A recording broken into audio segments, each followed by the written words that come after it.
Chama chokurumidza kashi munokwana tsvika tiri pana. Kukurumidza kudini? Baba Natasha mushurire. Shuwa ndingatambisa chitadzo kurara nemurumo munhu mahara. Kana feeling rangu unoya kana mukandipa mari. Ndipe mari feeling rangu unoya. Ngachitaurira neka naye. Nguva yari vachanga ndisina kakuona. Musereko. Ndizvo zvinoitwa. Noti nini ndiri kuti ndiri mukadzi womunhu, imi murume womunhu, torara mahara chicha chero mukagona kukoira semucheno majusi. Ndinogona mari.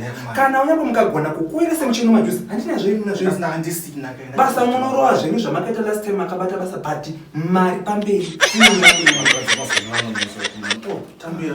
Tonga munhu ari kuda kutenga mbanje munoita zvokusveverera zvino kuti maita basa iri. Maita basa chii basa guru randinoda kubata ishoma. Makondomu eri macho. Makondomu eri. Makamboona huku inofamba neroiko mapka. Kufamba yakamanika roiko huku kumavana agara ndajera kana musikana changu ichi. Ndagona. Hakuna chamunowana. Handiti mahara ini. Nemari yamandipa. Chifwa tokurumidza. Baba Natasha. Bvisa hembe mukurumidze baba mhosva vakauya zvimiri zvakatombonaka. Ndivhure apa. Right. Ndikusomudzira hembe. Somudzai.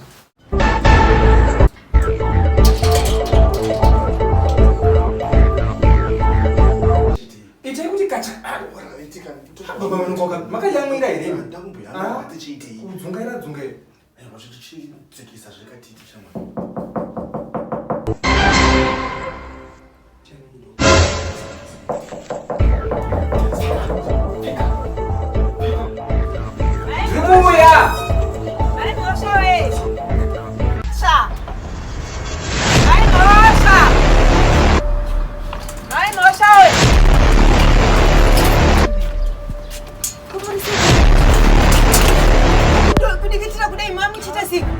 Ndandiri kuaina.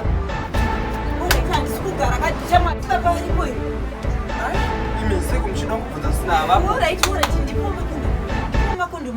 Mai Natasha muda makondomu. Ndoda makondomu kani. Kasira. Boyfriend yangu yeye ku Canada yeye yakauya please. Ndingasviki. Manyuru ndipa makondomu. Maviri kana matatu. Manyama kasira kani. Kasira. Ndozvokukasira.